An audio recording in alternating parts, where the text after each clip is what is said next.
इस कविता का नाम है वे मुसलमान थे और इसके कवि, और मुझे इस कवि का नाम पढ़ने में सबसे ज़्यादा मज़ा आता है, ऐसा ब्राह्मण नाम मैंने बहुत दिन से नहीं सुना था।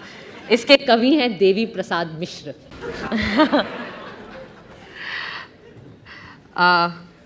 तो वे मुसलमान थे, थोड़ी लंबी है। कहते हैं वे विपत्ति की तरह आए, कहते हैं वे प्रदूषण की तरह फैले, वे व्याधि थे। ब्राह्मण कहते थे वे मलेच्छ थे, वे मुसलमान थे।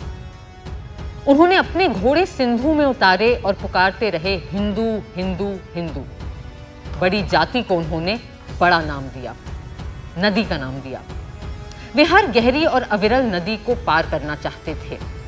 वे मुसलमान थे, लेकिन वे भी यदि कबीर की समझदारी का सहारा लिया जाए, और अच्छा ही होता अगर हम कबीर की समझदारी का थोड़ा ज्यादा सहारा लेते लाइफ में।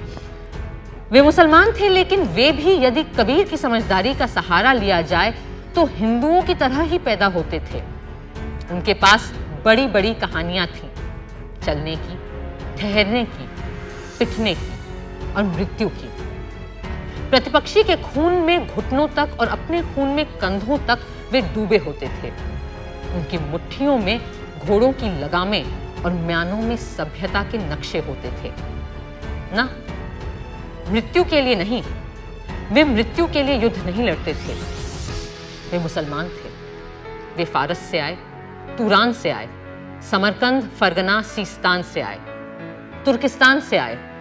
वे बहुत दूर से आए, फिर भी वे पृथ्वी के ही कुछ हिस्सों से आए। वे आए क्योंकि वे आ सकते थे। वे मुसलमान थे। वे मुसलमान थे कि या खुदा उनकी शक्लें आदमियों से मिलती थी हूबहू, हूबहू।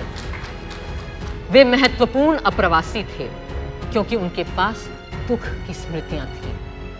वे घोड़ों के साथ सोते थे और चट्टानों पर वीर्य बिखेर देते थे। निर्माण के लिए वे बेचैन थे। वे मुसलमान थे। यदि सच को सच की तरह कहा जा सकता है तो सच को सच की तरह सुना जाना चाहिए कि वे प्रायः इसी तरह होते थे, कि प्रायः पता ही नहीं लगता था कि वे मुसलमान थे या नहीं थे। वे मुसलमान थे।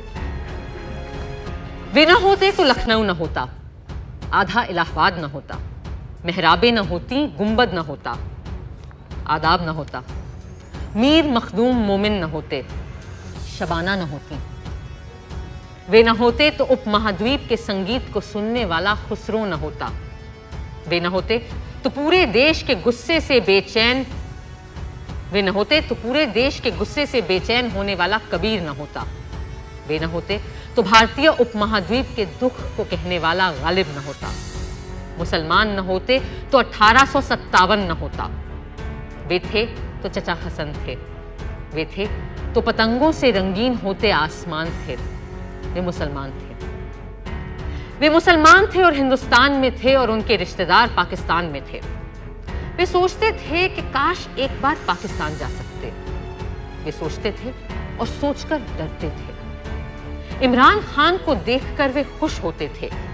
वे खुश होते थे और खुश होकर डरते थे। वे जितना पीएसी के सिपाही से डरते थे उतना ही राम से। वे मुरादाबाद से डरते थे, वे मेरठ से डरते थे, वे भागलपुर से डरते थे। वे अकड़ते थे लेकिन डरते थे। वे पवित्र रंगों से डरते थे। वे अपने मुसलमान होने से डरते थे। वे फिलिस्तीनी नहीं थे, लेकिन अपने घर को लेकर घर में, देश को लेकर देश में, खुद को लेकर आश्वस्त नहीं थे। वे उखड़ा उखड़ा राग द्वेष थे। वे मुसलमान थे। वे कपड़े बुनते थे, वे कपड़े सिलते थे, वे ताले बनाते थे, वे बक्से बनाते थे। उनके श्रम की आवाजें पूरे शहर में गूंजती रहती थीं। वे शहर के बाहर रहते थे।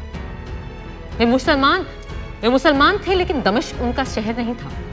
वे मुसलमान थे, अरब का पेट्रोल उनका नहीं था। वे दजला का नहीं, यमुना का पानी पीते थे। वे मुसलमान थे। वे मुसलमान थे इसलिए बच के निकलते थे। वे मुसलमान थे इसलिए कुछ कहते थे तो हिचकते थे।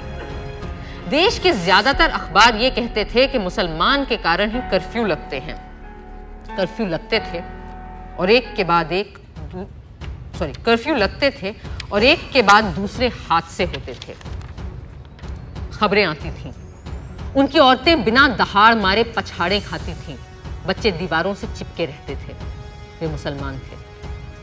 वे मुसलमान थे, इसलिए जंग लगे तालों की तरह वे खुलते नहीं थे। वे अगर 5 बार की नमाज पढ़ते थे तो उससे कई गुना ज्यादा बार सर पटकते थे। वे मुसलमान थे। वे पूछना चाहते थे कि इस लाल किले का हम क्या करें।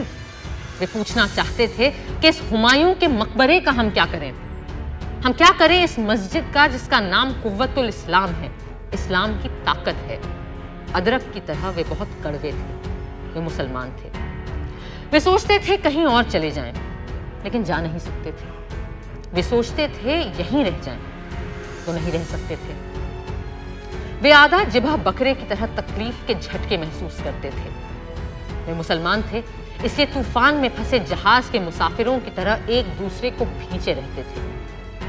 कुछ लोगों ने यह बहस चलाई थी कि उन्हें फेंका जाए तो किस समुद्र में फेंका जाए। ये शायद स्वर्गीय बाल ठाकरे जी थे।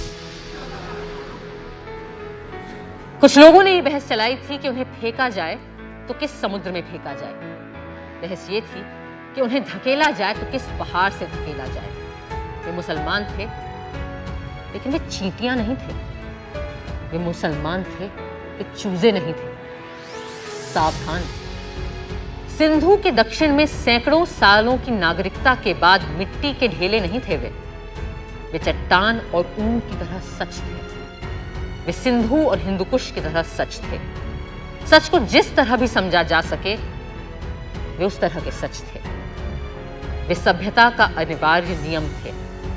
वे मुसलमान थे, अफवाह नहीं थे।